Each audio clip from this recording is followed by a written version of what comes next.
تو یہ درمیان میں مذاکرات ضروری ہیں یا ان کو دیکھیں نا، قرآن تو ہمیں جو درس دے رہا ہے وہ کہہ رہا ہے کہ ان کو کاٹ دو، ان کا خاتمہ کر دو، تو درمیان میں پھر مذاکرات، حالانکہ وہاں سے نہیں کہا جا رہا کہ ہمیں نہ مارو، تو یہ جو درمیان میں مذاکرات والی بات ہے یہ کہاں سے؟ یہ سنت ہے، کیونکہ ان جنحوا للسلم فاجنح لها وتوکل علی اللہ. اب سورہ توبہ پڑھے نا، سورہ انفال، اس میں غزوہ بدر کے بعد اور حالات اور غزوہ احد سے پہلے کے اور دشمنیوں کا ذکر ہے. اس سے بڑی دشمنی دنیا میں کسی کی نہیں جس نے نبی سے دشمنی کی. اللہ نے وہاں بھی کہا ہے نبی علیہ السلام چونکہ آپ پیغمبر امن ہیں، اگر آپ کے مخالف مشرک، اللہ کے منکر، رسول اللہ کے منکر، اسلام کے منکر، سب بڑے سے بڑے دشمن جھک جائیں صلح کے لیے، آپ بھی جھک جائیں. یہ تو فلیکسیبلٹی ہے. اسلام ویسے بھی امن کا درس دیتا ہے. تو وہ ہم نے تو نہیں چھیڑا نا کسی کو، ہم نے تو ان کو پالا ہی ہے. اگرچہ وہ ہماری ماؤں بہنوں کو کچلنا شروع کر دے پھر ہم کیا کریں؟ ان کو مارنا شروع کر دیں، بچوں کو مارنا شروع کر دیں، کیا کریں پھر؟ فورسز کیا کریں بتائیں؟ ڈاکٹر صاحب ایک کلیئر کریں بات، کئی لوگ اس پہ بات کرتے ہیں کہ جو یہود و نصارہ ہے اس کے بارے میں قرآن ہمیں کیا بتاتا ہے. ایک جگہ پہ کہا جا رہا ہے کہ یہود و نصارہ کبھی مسلمان کا دوست نہیں ہو سکتا، دوسری طرف یہ بھی کہا جاتا ہے کہ ان کے ساتھ تجارت کرنا، ان کے ساتھ بزنس کرنا کہاں یعنی کہ جائز ہے. تو یہ جو چیزیں ہیں جو ہماری دوسرے ملکوں کے ساتھ فرینڈشپ ہے اور ہمیں نظر بھی آتی ہیں کہ یہ شرارت کر رہے ہیں، پھر بھی ہم نے دوستیاں ان کے ساتھ رکھی ہوتی ہیں، تو اس حوالے سے اسلام ہمیں کیا درس دیتا ہے؟ یہ جو انٹرنیشنل ریلیشن ہے نا، بڑے صبر کا کام ہے. ایمبیسڈرشپ اور سفارتکاری، یہ دیکھیں دشمن اسلام تھے قریش مکہ، تو سفارتکاری جاری تھی. نہ انہوں نے ہمارا سفیر مارا، نہ ہم نے کبھی ان کا مارا اسلام نے. تو یہ تو آداب ہے، یہ تو حوصلہ مندی سے ملک چلتے ہیں. یہ جو لوگ کہتے ہیں نا جی حکومت گراؤ نہیں لاؤ، یہ کوئی مذاق نہیں ہے کہ موم کی ناک ہے ادھر کر دی ادھر کر دی.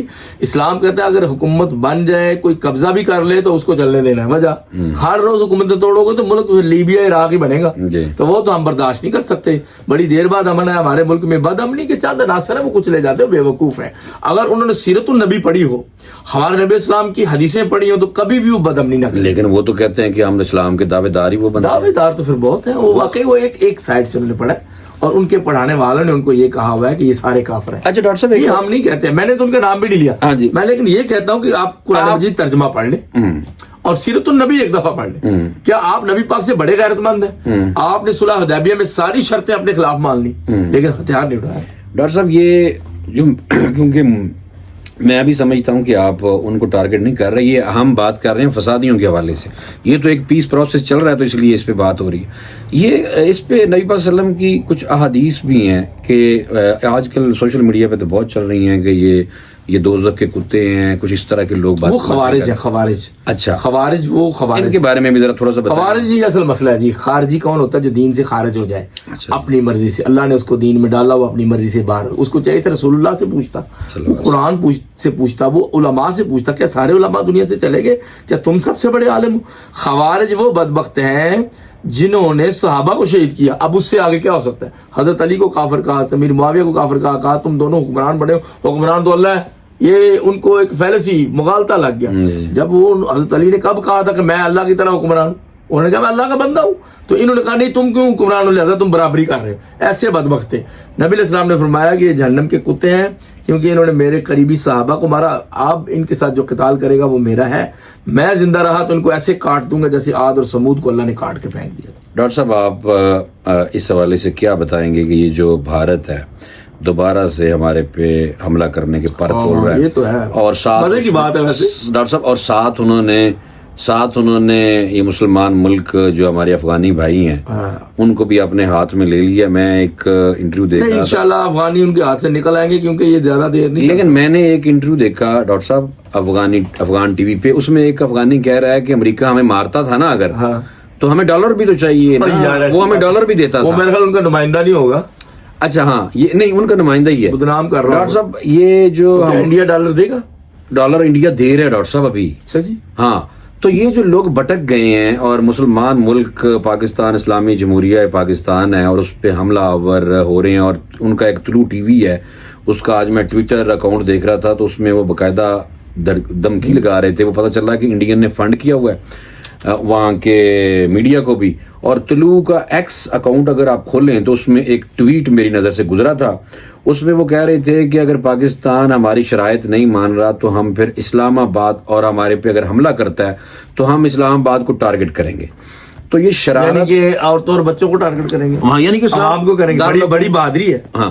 اب آپ دیکھیں، اور دوسرا مجھے یہ بتائیں کہ جو احسان ہم اکثر کہتے ہیں کہ افغانی ہمارے پاس رہے، ہم نے ان پہ احسان کیا، ان کی بچوں کو یہاں پہ زمین دی، یہاں پہ ہسپتال ان کے لیے، ان کو کھانا دیا، سب کچھ کیا، لیکن وہ احسان فراموشی پہ اتر آئے. یہ کامن پاکستان کے اندر یہ پرسیپشن ہے، یہ بات ہو رہی ہے. تو آپ اس حوالے سے کیا بتاتے ہیں کہ اسلام ہمیں اس طرح کی احسان فراموشی کے حوالے سے کیا درس دیتا ہے؟ حضرت علی رضی اللہ عنہ کا قول منسوب ہے ان سے، کوٹ کروں گا، اتق الشر من احسنت الیہ، جس سے تو نے بھلا کیا ہو، نیکی کی ہو، اس کے شر سے بچو. کیوں؟ وہ میرے نانا تھے بریگیڈیئر IB میں عبد الرحمان ناصر، رائل فورس سعودیہ میں، میرے اللہ بخشے، انہوں نے مجھے پڑھایا بھی، انہوں نے، وہ علامہ البانی کے شاگرد تھے، مدینہ سے پڑھے لیکن فورسز میں چلے گئے. انہوں نے کہا، میں نے کہا کہ کیوں اس کے شر سے بچو جس سے احسان کیا ہو؟ کہا کہ وہ تمہاری پھر کمزوریاں جانتا ہوتا ہے کہ کہاں تم نرم ہو کہاں سخت ہو، وہ تمہیں جانتا ہوتا ہے. تو یہ وہی بات ہوئی ہے، ہونا تو چاہیے تھا حل جزاء الاحسان الا الاحسان، نیکی کا بدلہ نیکی. آپ ہمارے دفاع کرنے والے بنتے ہیں. 40 برس آپ کو ہم نے الحمدللہ پالا، کھلایا پلایا اور پیار کیا ہے، ڈاکٹر صاحب اور پاکستانی نیشنلٹیاں بھی دی ہیں. اچھا، وہاں پہ کچھ ہمارے دوست ہیں، میں تو ان کو سمجھا ہی رہا ہوں، جو اس وقت استنبول میں ہیں، وہاں سے ٹویٹ کر رہے ہیں، کوئی ہمیں میسج کر رہا ہے کہ یہ بیسیکلی جو افغانی ڈیلیگیشن ہے یہ جونیئر لوگ آئے ہوئے ہیں، کوئی سینئر نہیں ہے، ڈپٹیز ہیں، ڈپٹی وزیر خارجہ. پہلے ڈپٹیز کو بھیجتے. اچھا، تو وہ کہتے ہیں کہ نہیں، پہلے ان سے ہوا نا ملا یعقوب اور دوسرے، وہ کہہ رہے ہیں کہ وہ یا امیر متقی جو ہے وزیر خارجہ، ان کے ساتھ ہمارا وہ ہونا چاہیے. تو بہرحال وہ ایک بات مانتے ہیں بیٹھ کے مذاکرات میں، پھر تھوڑی دیر بریک آتی ہے، باہر جاتے ہیں، پھر نئی ڈائریکشن لے کے آ جاتے ہیں، پھر نال مکر جاتے ہیں. سر اسی طرح جب اتنی ڈائریکشن بندہ غیروں سے لے گا تو پھر بات کیسے آگے بڑھے گی؟ ہماری فورسز نے کئی دفعہ خبردار کیا ہے کہ یہ کام آپ نہ کریں جو آپ برداشت نہیں کر سکتے. آپ کے پاس ایئر سٹرائکس بھی وہ نہیں ہے، ایئر فورس بھی نہیں، کب تک کسی کے کہنے پہ یہ حرکتیں کریں گے؟ تو الحمدللہ میکسیمم کیا ہے کہ ہم مر جائیں گے نا، مر تو ویسے جانا ہے، لیکن حق بات یہ ہے کہ جو حدود اللہ کو چھیڑتا ہے نا اس کی سزا پھر پاور سے ہوتی ہے، منتوں سے نہیں.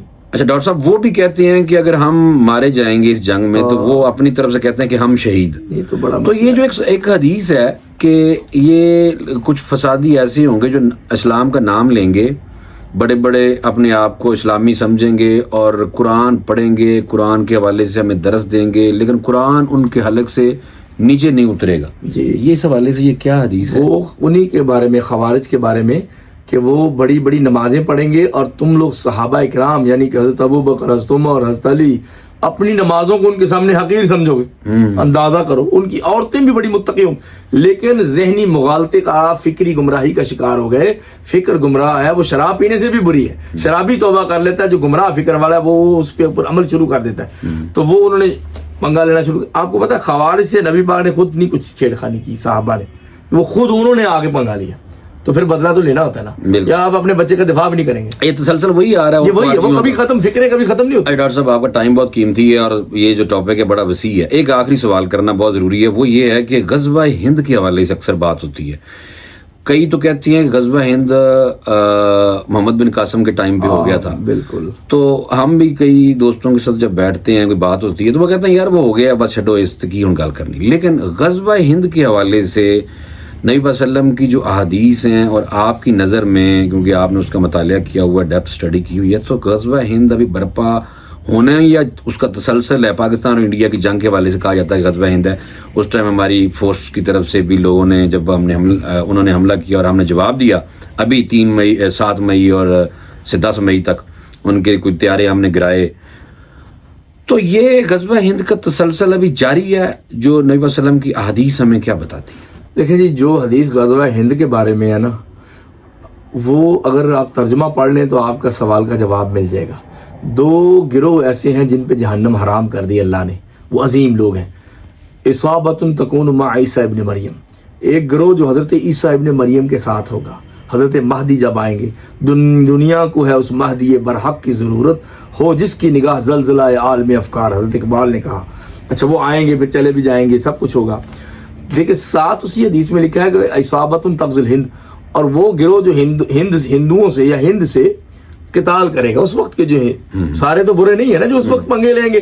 تو یہ ایک ہی حدیث میں دونوں باتیں. اس کا مطلب ہے کہ قیامت کے قرب میں آئے گا غزوہ ہند، اور یہ تسلسل، اور اسی کی تیاری ہو سکتی. تیاری میں کبھی کبھی 200 سال بھی لگ جاتے ہیں. اللہ کے یہاں صبر ہے، ہمارے یہاں بے صبری ہے. تو یہ محمد بن قاسم نے تو ایک سٹرائک کی تھی، وہ تو ایک دن میں اس نے فتح کر لیا تھا راجا کو.